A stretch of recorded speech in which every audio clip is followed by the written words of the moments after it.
കർക്കിടക മാസം. എന്താണ് ഈ മാസത്തിൻ്റെ പ്രത്യേകത?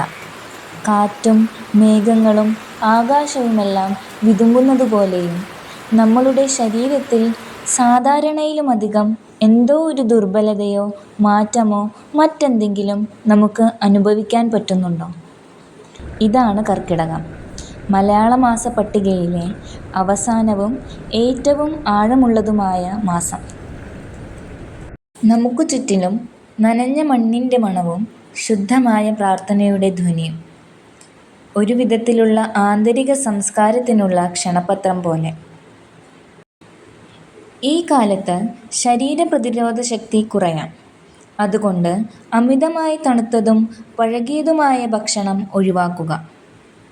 വർഷം മുഴുവൻ നമ്മെ സംരക്ഷിക്കാനുള്ള മരുന്നുകളും തൈലങ്ങളും നിയന്ത്രിത ആഹാരവും വൈദ്യസഹായത്തോടുകൂടി മാത്രം ഇനി തുടങ്ങാം. മഴയ്ക്കൊപ്പം വരുന്ന കാറ്റുകൾ തീവ്രമായ വേദനകളും അസ്വസ്ഥതകളും വരുത്താം.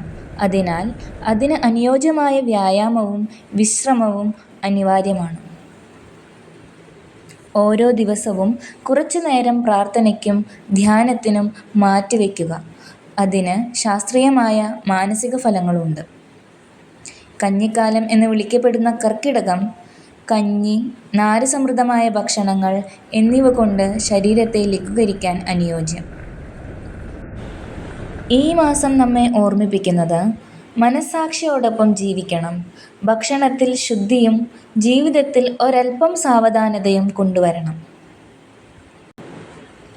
കർക്കിടകം ഒരു പരീക്ഷണമല്ല, ഒരു ആത്മപരിശുദ്ധിയുടെയും പുനഃസൃഷ്ടിയുടെയും കാലമാണ്. നമുക്ക് എല്ലാവർക്കും ഒരേപോലെ ഈ ഭൂമിയും ഈ മഴയും അതിൻ്റെ കരുതലും ആവശ്യമാണ്. ആരോഗ്യം ചികിത്സയ്ക്കിടയിലും ആത്മീയത ദുർബലതയ്ക്കിടയിലും നമുക്ക് വഴികാട്ടുകയാണ് ഈ കർക്കിടകം.